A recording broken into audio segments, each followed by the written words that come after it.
Ngayon, kung ikaw ay galit, ikaw ba'y makakapanalangin? Pansinin po ninyo, ang taong galit, hindi malinaw ang isipan. Paano mo magiging lulugurin ang Panginoon kung ikaw ay galit? Ang puso mo ay may lamang galit. Kaya nga po sa sinasabi, hindi tinitignan ko anong posisyon mo sa panalangin. Ang tinitignan ng Diyos sa iyong panalangin kung ano ang laman ng iyong puso. Yun yung internal. Kaya kung ikaw ay galit, paano ka makakapag-usan ng iyong galit? Payapain mo ang sarili mo. Ikaw ang nakakaalam kung ano ang mga dapat mong hilingin sa Panginoon. Kasi, gagayat ka naman ng ating Espiritu Santo kung ano yung mga kailangan dapat natin isagawa. Ang lagi natin iisipin kung ano yung nasa naman natin. Ang puso't isipan, linisin mo muna ang iyong kalooban bago mo isagawa ang iyong pananalangin. Pero kasi nananalangin ko, isa yung bagong isip, hindi alam ko ano yung sinasabi ko agad. Isa lamang sila nag-usap. Thanks God na antok-antok pa po. Meron naman pong mga magagaling manalangin, ginagamitan ng mga flowery words. Ang gagaling po nila sa mga ganong uri ng panalangin. Kasi kinakabisado o gumagawa po. Di ba po? Meron din mga babaeng pinapayagang manalangin sa isang kongregasyon, which is hindi po itinuturo sa atin sa loob ng kongregasyon. Ang pamumuna ng mga babae during service po. Pero ang babae pwede pong mapanalangin kahit sa anong gatherings. Manguna ang babae sa labas po, hindi sa harapan sa pulpito. May mga panalangin naman na kung saan ay sinasagawa natin na nauukol para dun sa gathering or specific person lamang po.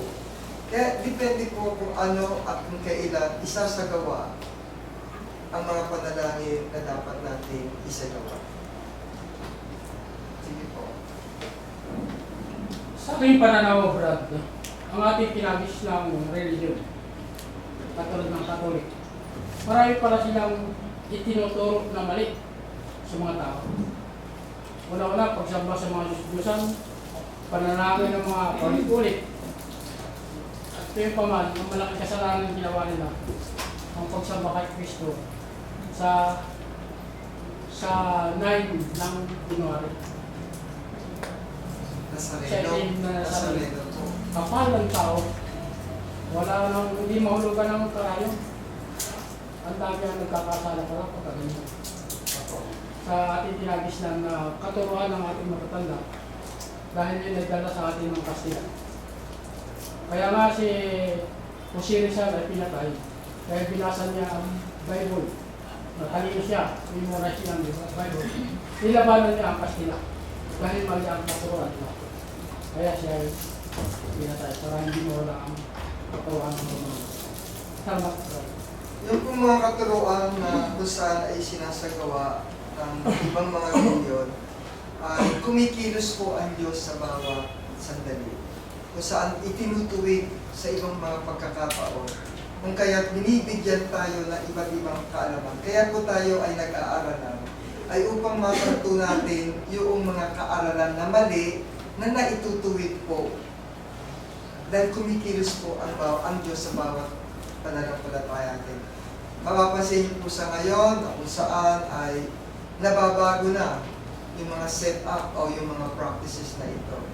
Pero kung minsan maging maingat ang bawat isa po sa atin. Dahil hindi lahat po na hinahain sa atin ay dapat nating kainin ng mga katuruan. Dapat po ay mapagmatyaga ang bawat isa, mag-aralan, at lalo maging maingat sa bawat salita ng tinuturo po. Kasi may mga nagtuturo po na maaaring ikaligaw ng bawat isa sa atin kung tayo ay magiging bulag na sunod-sunuran lamang sa mga tagapagturo. Kahit hanggat maaari po, tayo po ay dapat magsipag-aral din. magbasa ng banal na kasulatan para po sa ikalalago ng ating pananampalataya. Salamat. Ano lang, yan. Yung sa supplication po yung pag-healing. So, kailangan din ng action as individual. Tama po ba? So, for example, nanalangin ako na, Lord, gusto ko magkaroon ng kotse. Pero wala lang work. So, basically, yung mangyayari is, God will guide me to get a job and then to buy a car. So, ganun po yung supplication. No?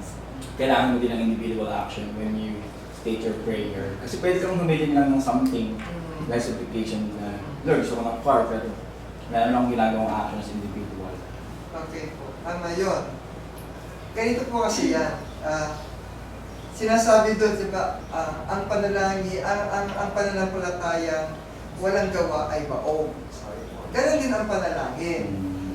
Ikaw ay hihiling na isang bagay. Di ba sinasagot tayo ng ating Panginoon sa mga panalangin?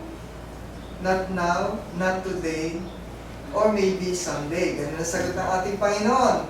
Hindi tayo nanalangin bukas, ayan na. Tinitingnan ng Panginoon kung kailan, saan, at bakit niya ibibigay ang ating mga kahilingan, kung ito'y makakabuti o hindi. Nag-request ka ng car. Ikaw pala walang trabaho. Ano yun, magic? Hindi naman po pwede siguro yun. So, kailangan din natin kumilos, gumawa. Gusto mo maging honor ka. Aba, hindi magic yun. Kailangan mo mag-aral. Gusto mo magtrabaho. Ay, hindi magic yun. Kailangan mo mag-apply.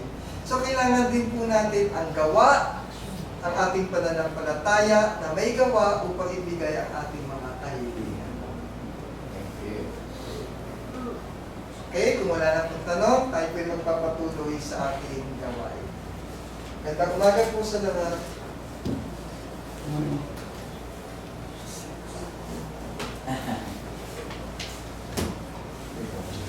Muli sa magandang umaga at salamat kay Brother Nelson sa napakaganda niyang turo sa bago.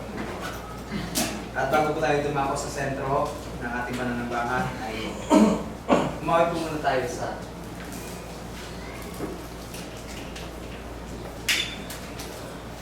Lunay Isis. And remembrance of